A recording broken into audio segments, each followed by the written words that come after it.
Most people think small talk is the problem. It isn't. Small talk is the door. The real problem is that most people never learned how to open it. So they avoid it, or they walk through it, and somehow end up in the same room they started in. You know the conversation. How are you? Good. You? Good. And then silence. Not because the other person is boring, because nobody found the lever that would have made them interesting. That lever exists, and it has nothing to do with being funnier, more confident, or more charismatic. It has to do with something much simpler. Knowing what to do in the first 60 seconds of a conversation that makes the other person want to keep going. That's what this video is about. Here's what most people miss. Small talk isn't meaningless. It's a calibration ritual. Two people are quietly asking the same questions. Is this person safe? Are they worth my attention? Do I want more of this conversation? People who are good at small talk aren't skipping this process. They're just doing it in a way that feels good to be on the receiving end of.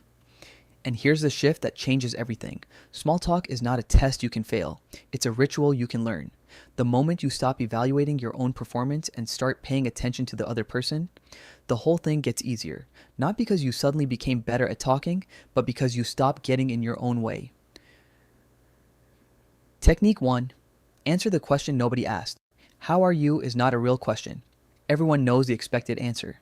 Good. And that single word quietly kills the conversation. The move is simple. Answer the question nobody asked instead. Not an overshare. Not a therapy session. Just one small, specific, honest detail. Something real the other person can respond to. Honestly, distracted. I've been thinking about something someone said to me earlier. Really good, actually.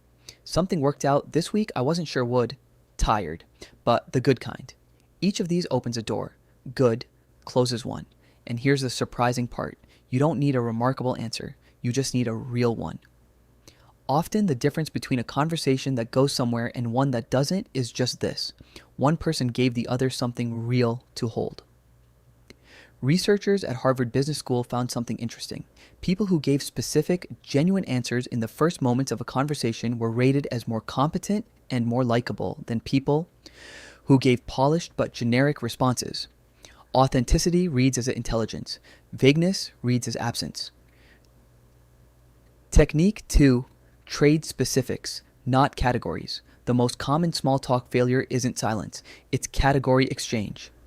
What do you do? I'm in marketing. Oh, nice. Conversation over.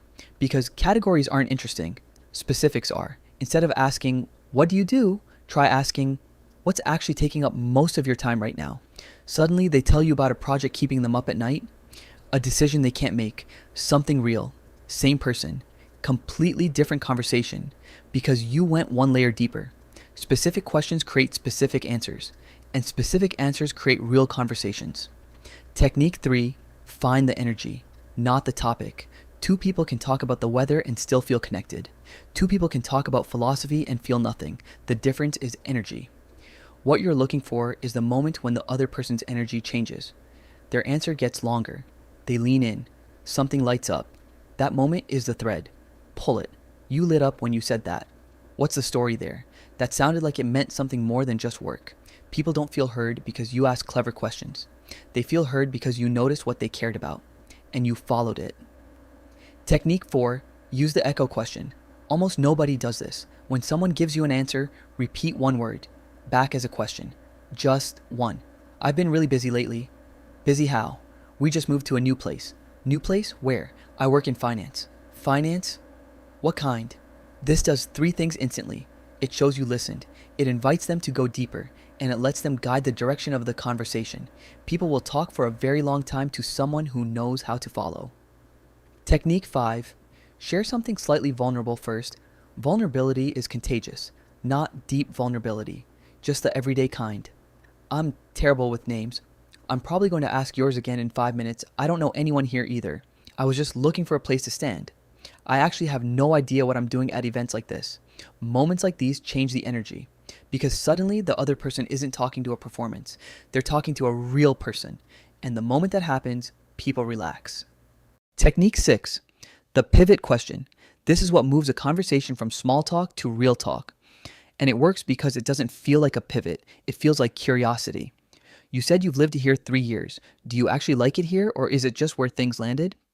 You mentioned you changed careers. Was that a decision or a realization? You don't change the topic, you go underneath it, and underneath is where real conversation lives. Technique 7. Know when to stop going deeper. This is where most people make a mistake. You found the thread. The conversation is flowing, so you keep pulling. More questions, more depth. But connection isn't built by extraction, it's built by rhythm. When answers get shorter, change the energy. Make a joke, make an observation, shift the tone. Then later, you can go deeper again. Conversation works like music. Without space to breathe, even a good song becomes exhausting. The best conversations have rhythm. Good. Here's what ties everything together. Small talk is not a lesser form of conversation, it's the first chapter. And the job of the first chapter is simple: make the reader want to turn the page. Your challenge this week: pick one technique, just one, and use it in the next real conversation you have. Not all 7. 1. The people who seem magnetic in conversation didn't wake up that way. They practiced, one small move at a time, until eventually it stopped feeling like a technique. It just felt like them. If this shifted something for you, share it with someone who hates small talk. And if you want the next video on how to walk into any room and instantly own it, subscribe. It's coming soon.